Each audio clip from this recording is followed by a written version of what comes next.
All right, guys, let's tackle trigonometry. Okay. What we want to do in this lesson is we want to, hopefully you've seen trig ratios before. So some of this should hopefully be review for you. We want to find trig ratios using right triangles, and we want to use those trig ratios to solve problems, find angle measures in right triangles. What's really cool about trigonometry is we've known for a while that if we have a right triangle and we know any two of these sides, we can always find the third side using Pythagorean theorem. And what trig allows us to do is, what if I give you, for instance, this right triangle, and I only give you one side, but I give you also one angle?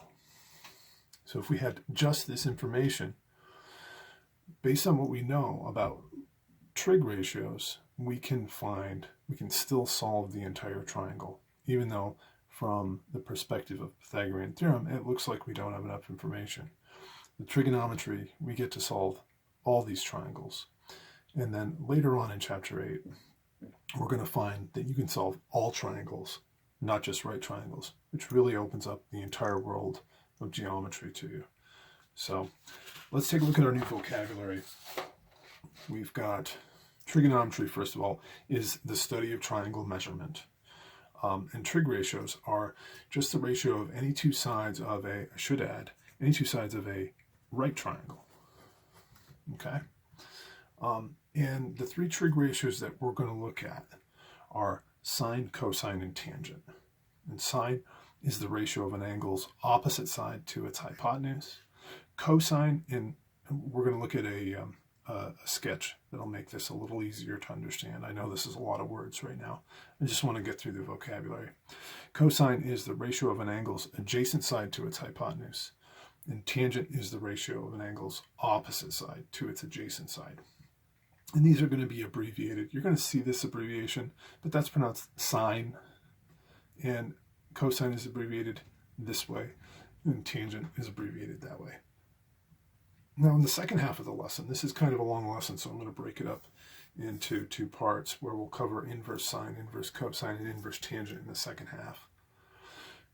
Basically, these are, given an angle, these are the ratios of the sides of that angle in a right triangle. Inverse sine tells us that if we know the sine, cosine, or tangent of an angle, we can figure out what that angle is. So we can go either way. If I know the angle, I can figure out the ratio of its sides. If I know the ratio of its sides, I can figure out what the angle is, which is what these inverse trig functions are for. We'll cover those in the second half of this lesson. Now, this is probably a good exercise to start out trigonometry with. Let's go ahead and make a triangle. And I'm going to make a 3, 4, 5 triangle just because I know that that's a Pythagorean triple. And that's something we can work with. So if this side is 3 and this side is 4, then I know the hypotenuse is 5. Okay, we know that. And I'm going to go ahead and just scale that triangle up. If a 3, 4, 5 is a right triangle, then I also know that a 6, 8, 10 is as well. 6 up 8 gives me a hypotenuse of 10. Okay, so this side is 8, and that means my hypotenuse there is 10. Okay, so let's just take a look at this angle. I'm going to call this angle A. And let's look at the ratios of the sides for angle A. First of all, let's start with triangle ABC. And then we'll look at triangle, I'm going to call this triangle ADE. Okay? So the ratios for angle A, I'm going to say the ratio of the opposite side to the hypotenuse. Okay? Later on we're going to learn that that's sine. But I'm going to say that the ratio for angle A, opposite to hypotenuse, is going to equal 4 over 5. Okay? And for angle A, the ratio of the adjacent side to the hypotenuse is going to be, adjacent of course means next to, so this is the side that's next to angle A, that's not the hypotenuse. The ratio of the adjacent side to the hypotenuse is 3/5. Okay, and we can also look at the angle A, the opposite to the adjacent, the ratio of those, which is your tangent. The opposite to the adjacent is 4/3. Okay, so let's go ahead and do the same thing. This is what we found for triangle ABC. Now, you'll notice, or maybe you already suspect, that for triangle ADE, what's going to happen to these ratios? For angle A, our opposite over hypotenuse. Let's see, opposite over hypotenuse is going to be 8/10. Oh, but hold on, that simplifies to 4/5. Okay, and this is really what drives trigonometry, the fact that these ratios don't change regardless of the size of the triangle. And you can go ahead and figure out adjacent over hypotenuse. Here, adjacent over hypotenuse would be 6/10, which simplifies to 3/5, and opposite over adjacent for angle A in the larger triangle is going to be 8/6, and that simplifies to 4/3. So this is really what trigonometry is all about, recognizing that these ratios are there and they're constant for every angle, regardless of the size of the triangle that they're in. And so we can use that to solve for a missing side or a missing angle when we're looking to solve a right triangle. All right, let's take a look at our key concepts here. And it's important to note, first thing we should really talk about when we get into trigonometry is that when we label a triangle, we know every triangle has 6 components. So when we label a triangle, we label every angle with a capital letter. So this is angle A, angle B, and angle C. And you probably remember from chapter 5 that this angle and this side have a special relationship. Basically, if this side gets longer, that angle gets bigger, and vice versa. And for that reason, if this is angle A, then we call this side over here side A. And if this is angle B, then we call this side on the opposite side of the triangle side B. And if this is angle C, then we call this side C. This is very important because this forms the basis for our definitions for sine, cosine, and tangent. It's also very important because if you know this, then you can understand the world's funniest math joke, which I will tell at the end of this lesson. So don't forget, this is how you label a triangle, and then you will be able to understand the world's funniest math joke. Okay, so let's first look at sine. Okay, here, sine of any given angle is equal to its opposite side divided by its hypotenuse. So if we look at this triangle from side A, then the opposite side over the hypotenuse is A/C. Okay, the opposite side is A, the hypotenuse is always C. But if I'm looking at the sine of angle B, now I have to change my perspective. In angle B, the opposite side is now B. The hypotenuse, of course, doesn't change. So the sine of angle A is A/C, but the sine of angle B is B/C. Now we can look at another ratio called cosine. Cosine is the ratio of an angle's adjacent side to its hypotenuse. Now adjacent means next to. So if we're looking for the cosine of angle A, adjacent over hypotenuse means the side that is closest to angle A that's not the hypotenuse. So that adjacent side is side B.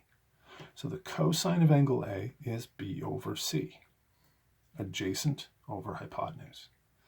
The cosine for angle B is going to be, again, that adjacent side. A is the side that's closest to angle B that's not the hypotenuse. So the cosine of angle B is going to be A/C. And we have one more ratio that we're going to talk about. That's tangent. And if we look at the tangent of angle A, tangent is defined as the opposite side divided by the adjacent side.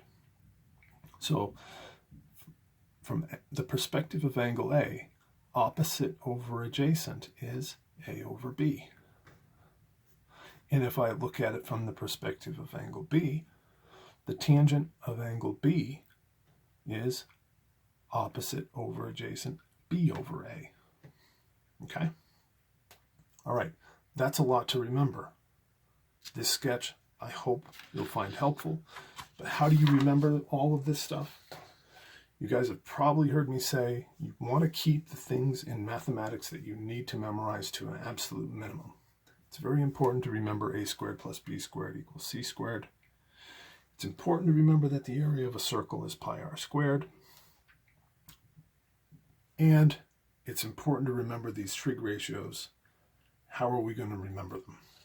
Well, so, ka, toa. If you can remember this acronym, the sine of a given angle, let's call it A, equals the opposite side divided by the hypotenuse. SOH. The cosine of any given angle equals the adjacent side divided by the hypotenuse. CAH. And the tangent of any given angle equals the opposite side divided by the adjacent side. TOA. Okay? If you remember so, ka, toa, then you will have no trouble remembering everything you need to know about trig ratios. All right, can we try a few examples with these guys?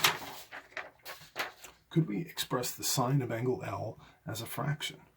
Okay, sine. So sine equals opposite over hypotenuse.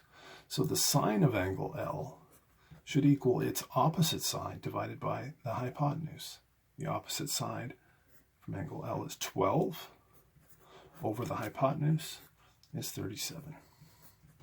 That's the sine of angle L, 12 over 37. Simple as that. Could we express the cosine of angle L as a fraction? Cosine, ka. Cosine equals adjacent over hypotenuse. Okay, so the cosine of angle L now is going to equal the adjacent side. Remember, adjacent means next to. So the side that's next to angle L, that's not the hypotenuse, is this side, 35. Adjacent over hypotenuse, the hypotenuse. Hopefully you've noticed that when you switch angles L and N, the opposite and adjacent sides switch, but the hypotenuse always stays the same. So our cosine of angle L is 35 over 37. And could we express the tangent of angle L as a fraction? TOA. Tangent equals opposite over adjacent. So the tangent of angle L equals opposite 12 over adjacent 35. Okay. Could we do the same thing for angle N? Now if we look at it from angle N, sine of angle N, again, so sine equals opposite over hypotenuse. So now that I'm looking at angle N, the opposite side now is over here across the triangle 35. So the sine of angle N is 35 over the hypotenuse, 37. Okay? Could we do the same thing for the cosine of angle N? Cosine equals ka. Cosine equals adjacent over hypotenuse. So our cosine of angle N is going to equal, if I'm looking at the triangle from the perspective of angle N, what is the side that is adjacent to it? The closest side that's not the hypotenuse is this side, 12. So the cosine of angle N is going to equal 12 over the hypotenuse. Quick question. Actually, after the next problem, I'm going to ask a quick question. Because here we're going to see the tangent of angle n. Don't forget TOA, tangent equals opposite over adjacent. So let's find the tangent of angle n. And then I have a question for everyone. The tangent of angle n equals opposite over adjacent. Okay, 35 over 12. Now I have a question for you. We found that the sine of angle L was 12 over 37. We found that the cosine of angle L was 35 over 37. We found that the tangent of angle L was 12 over 35. And then we found that the sine of angle n was 35 over 37. And we found that the cosine of angle n was 12 over 37. And then we found that the tangent of angle n was 35 over 12. Okay, a couple quick questions. Do we see any patterns here? Okay, you might notice that the sine of angle L is equal to the cosine of angle n. And that's actually where the term cosine comes from. Cosine equals complementary sine. Yeah. Okay, so it's the sine of the complement. If this is a right angle, don't forget the acute angles in every right triangle are always complementary. So these angles L and N are complementary to one another. So the sine of angle L is 12 over 37, which is the same as the cosine of angle N. No, likewise, the sine of angle N is 35 over 37, which is the same as the cosine of angle L, the cosine of the complementary angle. Okay. Now you'll notice that the tangents of angle L and N are just reciprocals of one another. So here's a question. Could sine or cosine ever be greater than 1? You'll notice here that each one of these is less than 1. These are fractions that are less than 1. If the hypotenuse is always in the denominator, and it's always got to be the longest side in the triangle, then sine and cosine can never be greater than 1. However, can tangent be greater than 1? Well, you'll notice here this fraction was less than 1, but this fraction is greater than 1. So tangent can, in fact, be greater than 1. Tangent can actually go to infinity, as we'll find out later on. But because the tangent of angle n, because the opposite side is larger than the adjacent side, tangent can be greater than 1. So those are some things that you should observe and recognize about our trig ratios. Okay, could we do a few more?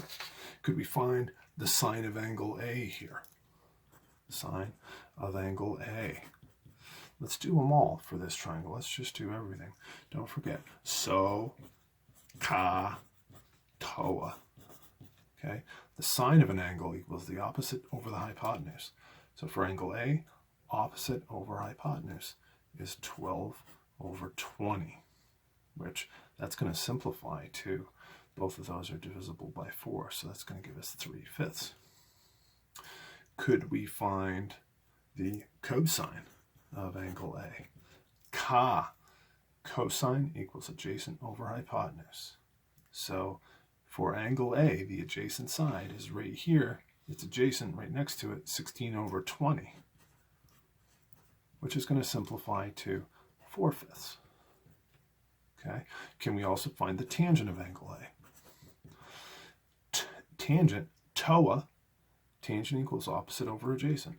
So for angle A, opposite over adjacent is 12 over 16. And both of these, top and bottom, are divisible by 4. So that simplifies to 3/4. Can we go ahead and do the same thing for the sine of angle B? Okay. Now we're going to look at this triangle from the perspective of angle B now. So sine equals opposite over hypotenuse. From the perspective of angle B, 16 is the opposite side. So the sine of angle B is going to be 16 over the hypotenuse, 20. And that is going to simplify to 4/5. Seeing that pattern we talked about earlier, where the sine of angle B equals the cosine of angle A. And let's go ahead and look for the cosine of angle B. Cosine equals adjacent over hypotenuse. So from angle B, the adjacent side is now 12. And the hypotenuse is not changed. It's still 20. And we can divide top and bottom by 4 here, and we get cosine of angle B equals 3/5. And you'll see that relationship there too. All right, let's find the tangent of angle B. Tangent, TOA. Tangent equals opposite over adjacent. So from the perspective of angle B, the opposite side is now 16, and the adjacent side is 12. So the tangent of angle B is 16 over 12, which simplifies to 4/3. And no surprise, the tangent of angle A and the tangent of angle B are reciprocals of one another. Okay. Simple enough. Let's take a look at another example. We're all done with that triangle. That was a good triangle. Let's take a look at this here. Could we use a special right triangle to express the cosine of 60 degrees as a fraction? Now, in our last lesson, we learned about two special right triangles, one of which was the 30, 60, 90 triangle. And we learned that the ratios of the sides in these triangles is short leg.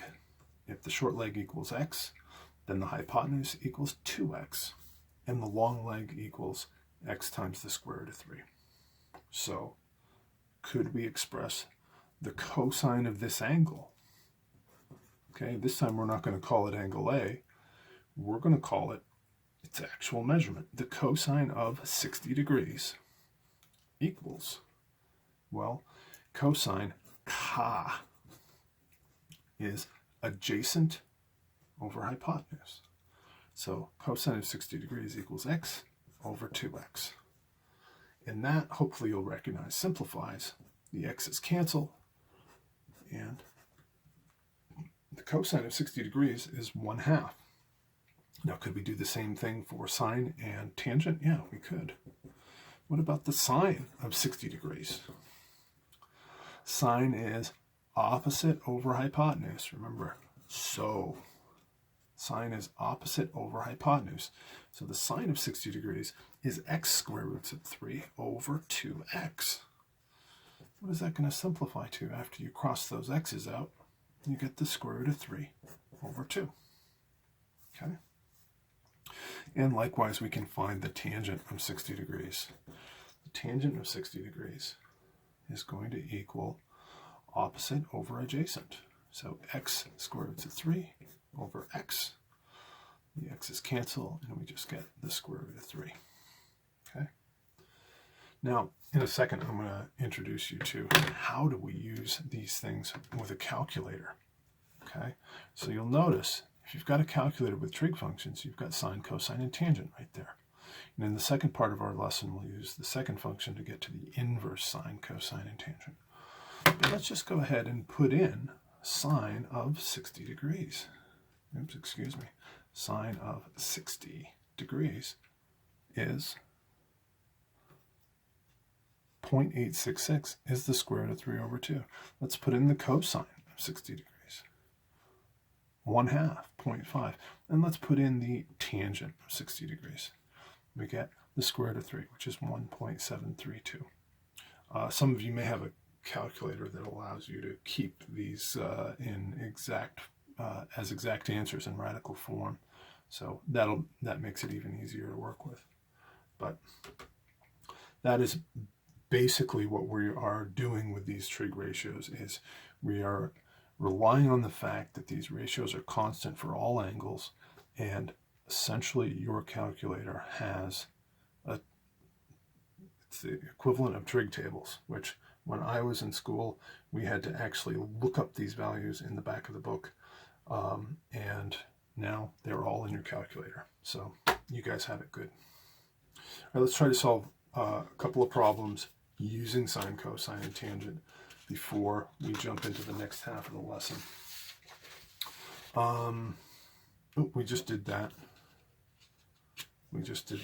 So let's solve one problem here, or two, before we Move on. A fitness trainer sets the incline on a treadmill to 7 degrees.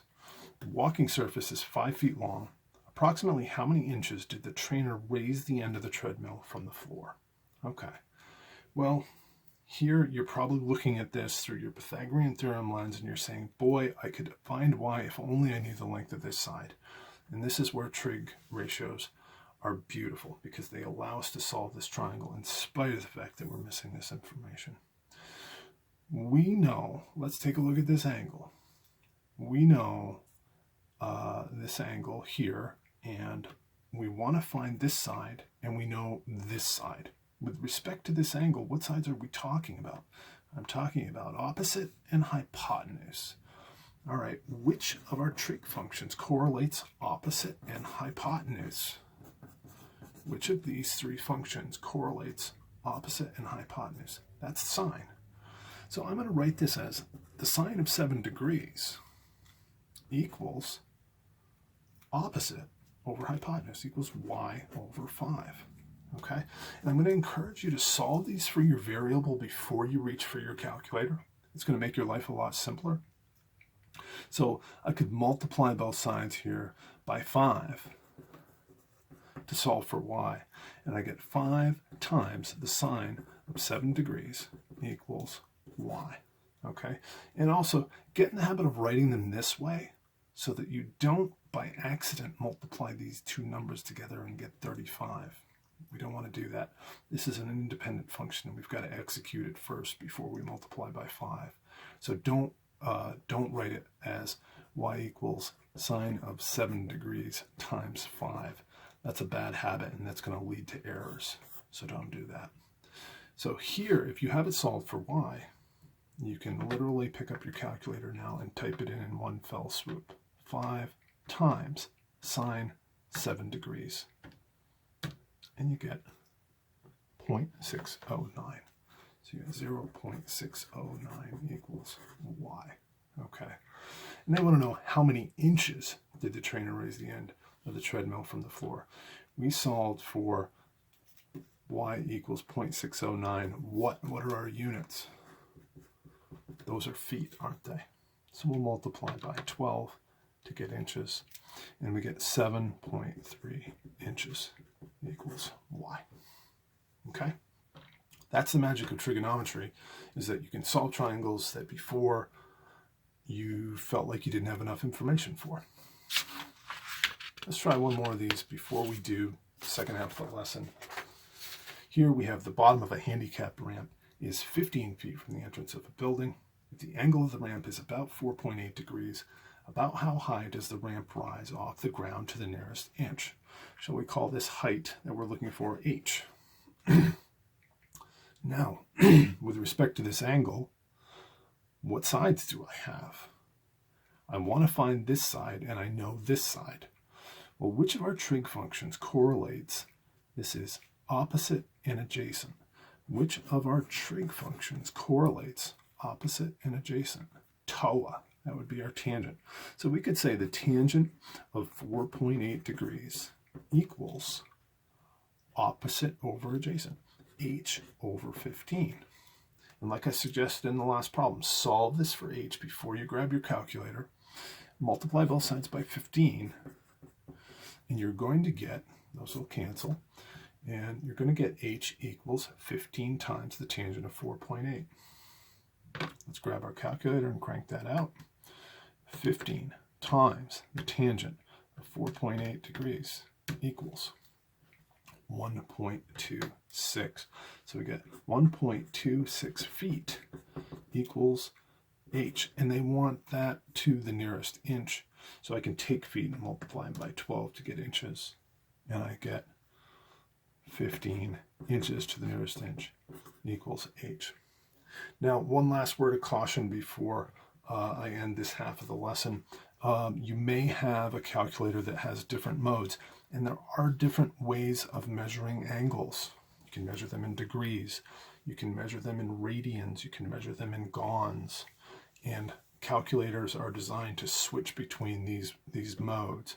So be careful, make sure if you have a mode that allows you to switch between degrees and other degrees and radians. You can see right here, this particular calculator, I can work in degrees, radians, or grads. Okay, make sure you're set to degrees when you're doing these problems. Okay, when you guys get into Algebra 2 and Pre-Calc, you'll do more work with radians. But for right now, we're going to stick with this unit that we've been comfortable with for a while. We're going to stick with degrees. All right, I hope you've enjoyed the first half of trigonometry.